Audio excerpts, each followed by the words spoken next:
La mayoría de nosotros conocemos las clásicas víctimas del fascismo, del nazismo en Alemania, ¿no? Desde Benedicta de la Cruz, ¿no? Edith Stein hasta San Maximiliano Kolbe, el padre Titus Brandsma y tantos otros que no necesariamente son conocidos, pero que están en camino de beatificación, o son beatos o son caminos a ser santos. Conocemos también muchos de los mártires de la barbarie comunista en España, ¿no? Del salvajismo socialista, la brutal racia de religiones, la masacre del más alto número de sacerdotes en la historia de la humanidad, 5.000 sacerdotes asesinados por quienes hoy día detentan el poder, por los antecesores de quienes hoy día detentan el poder en España, ¿no? Y también tenemos la fortuna de saber de la persecución masónico-comunista en México durante la Guerra Cristera. Pero pocos conocen lo que aconteció en un periodo corto, pero muy sangriento, en Italia, donde vivió y donde fue martirizado el sacerdote extraordinario del que hoy les quiero hablar, porque su memoria prácticamente desapareció hasta recién reaparecer en estos días recientes. Como saben ustedes, la situación en Italia fue muy caótica, ¿no? Cuando Mussolini es capturado y muere, Italia, que formaba parte de la Alemania nazi, de lo que se llamaba el Eje, ¿no? Junto con Japón, deciden cambiar inmediatamente de curso y unirse a los aliados.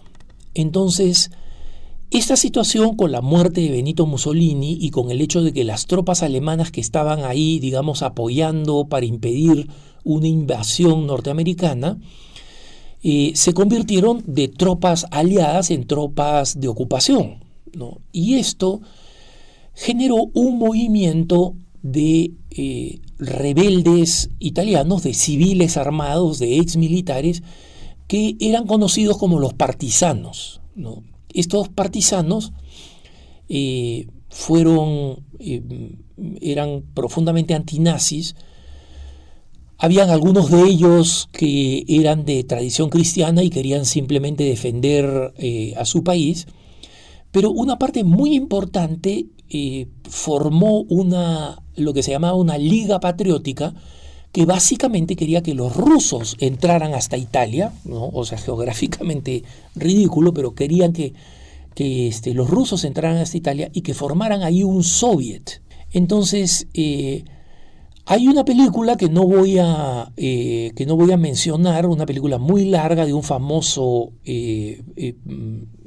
director italiano, que no voy a mencionar porque la película usa la excusa de la guerra para básicamente hacer una apología de la pornografía, pero que cuenta este momento que muy pocos conocen, ¿no? Este vacío que es cuando la guerra se acaba, se firma el armisticio, los alemanes se rinden, abandonan la península itálica y se crea un vacío en 1945 que, gracias a Dios, va a ser llenado con la presencia de las fuerzas norteamericanas que permiten unas elecciones libres y que llevan a la elección de un demócrata cristiano ejemplar, honesto como él solo, y el gran recuperador de Italia, que fue Alcide de Gasperi, ¿no? Este presidente, Alcide de Gasperi, más tarde se presentaría su causa de beatificación. Actualmente es venerable. No lejos del Vaticano está la casa donde vivía. Nunca vivió en el gran palacio presidencial italiano, el Quirinale, ¿no? Sino que seguía viviendo, despachaba, pero vivía en este modesto departamento cerca del Vaticano. Y sin embargo, en unos pocos meses, los comunistas partisanos que se creían dueños del territorio porque estaban armados y se sentían que habían sido los que habían eliminado habían desplazado a los nazis, que se sentían los héroes de haber desplazado a los nazis, realmente aplicaron una ley absolutamente soviética, marxista, enemiga de la fe, brutal y sanguinaria, entre los meses previos al final de la guerra en el 45 y en algunos lugares de Italia, especialmente en la Emilia-Romagna, ¿no? Se prolongó esto hasta 1946. Entonces, lo que muy pocos saben es que entre el 44 y el 46, los comunistas italianos mataron a 130 sacerdotes católicos, todos ellos por odio a la fe. Y es algo que no se ha recordado mucho porque durante mucho tiempo el gobierno entre la democracia cristiana estaba constantemente amenazado por el Partido Comunista, que recibía una cantidad importante de votos y que hacía la democracia italiana muy frágil, ¿no? Ahora, en esta era posmoderna donde todos los partidos se han fraccionado, el Partido Comunista ha dejado de ser comunista, su periódico hace publicidad a los productos más lujosos que hay, ¿no? Automóviles de primera línea, etcétera. Hoy día nadie presta atención, pero gracias a Dios hay un movimiento que está tratando de recuperar la historia de estos sacerdotes mártires y presentarlos en el proceso para su beatificación y eventualmente, Dios mediante, su canonización. Y este es el caso de Don Tiso Galetti. Ese es el sacerdote del que les quiero hablar. Él era párroco en un pueblo relativamente pequeño, Spasate Sassatelli se llamaba, ¿no? Y el 18 de mayo de 1945, o sea, poco antes de que acabe la guerra, pero donde en Italia prácticamente ya estaban de retirada, él estaba junto a la puerta de su despacho parroquial y lo detuvieron dos jóvenes que estaban en una motocicleta. Digamos, eran partisanos, creían y sentían que tenían toda la autoridad del mundo simplemente porque tenían armas, y se le acercaron y le dijeron, absolutamente sin saludar, sin mediar ninguna palabra, le preguntaron, ¿tú eres el párroco de Spasate Sassatelli? ¿Tú eres el párroco local? Y Don Tiso, que ya se olía lo que pasaba, porque ya había visto lo que las hordas comunistas estaban haciendo en medio del vacío de poder y político en Italia, dijo un firme y corto sí, y esto bastó para que los partisanos dispararan contra él. Y había policía ahí, pero todo el mundo le tenía terror a los partisanos, que se habían vuelto la autoridad prepotente, era como la mafia, literalmente, nadie se atrevía a intervenir.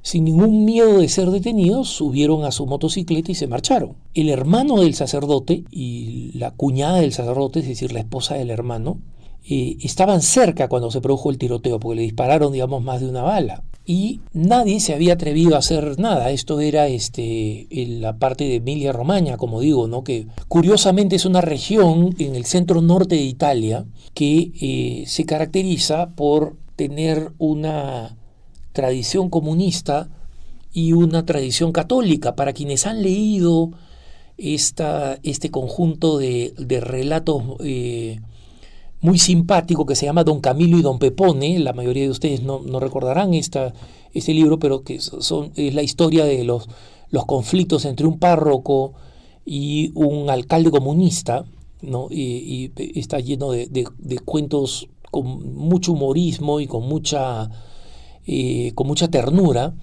Todos estos son ocurrieron en esta región extraña de Italia, de la Emilia-Romagna, ¿no? Que sigue votando sistemáticamente a la izquierda y se sigue reclamando católica. Son esas contradicciones que no vale la pena mencionar, ¿no? Y porque lo habían matado los partisanos, el miedo era tal que la gente que lo quería tanto decidió no ir al funeral, y el funeral fue solamente la familia más cercana, ni siquiera los párrocos, la familia más cercana del padre. Cuando finalmente se estableció el equilibrio político en Italia y llegó al gobierno Alcide De Gasperi y la policía comenzó a actuar y comenzó a desarmar a todos estos partisanos, y a regresarlos a los pueblos de los que eran, ¿no? Salieron siendo nadie y después de 2 años de matar gente y de imponerse, terminaron volviendo siendo nadie, ¿no? Los 2 asesinos fueron juzgados, fueron condenados, y como lamentablemente pasaba en esa época en Italia, donde trataban de evitar cualquier tipo de conflicto político para reconstruir el país después del fascismo, fueron inmediatamente amnistiados. Y fueron amnistiados por el peso político enorme de los comunistas para lograr, digamos, la estabilidad de Italia, ¿no? Recién en 1954, o sea, prácticamente una década después del asesinato, finalmente ya con una democracia más establecida, relativamente establecida, un tribunal reconoció la naturaleza completamente política y mezquina del asesinato y declaró que la muerte había sido por odio a la fe. Y los 2 asesinos fueron condenados a 16 años de prisión, ¿no? Finalmente hubo una cierta justicia. Pero después de esa condena de 1954, Don Tiso y los otros cientos de sacerdotes que les he mencionado que fueron asesinados por odio a la fe, cayeron completamente en el olvido, ¿no? Sin embargo, es interesante cómo la diócesis de Imola en Italia ha comenzado un proceso de recuperación de la memoria de estos mártires italianos hacia el final de los 90, ¿no? del siglo XX. Y han comenzado a recopilar información porque gente que era muy muy joven fue testigo de estos eventos, o sea que todavía, a pesar del tiempo transcurrido, existen algunos testigos presenciales. Y hasta ahora la diócesis de Imola finalmente ha publicado un libro muy bello que se llama Don Tiso Galetti, Vida y Muerte de un párroco de Spazzate Sassatelli, que pertenece a la diócesis de Imola. Don Tiso era bastante joven, había nacido en 1909, ¿no? O sea que no llegaba a 40 años, ¿no? Recibió la ordenación sacerdotal el 1 de abril del 33. Tenía ya 10 años sirviendo en Spazzate Sassatelli. Como saben ustedes, en esa época los párrocos prácticamente se volvían en papás de la zona en la que estaban y se quedaban allí muchísimo tiempo, ¿no? O sea que no había ningún plan sacar a Tiso Galetti. Y lo interesante es que no solamente fue muerto por odio a la fe, porque él sabía lo que estaba pasando en Emilia-Romagna, por si acaso, ¿no? Y en consecuencia, más de un sacerdote había decidido que era momento de partir. Esto no lo hizo Don Tiso.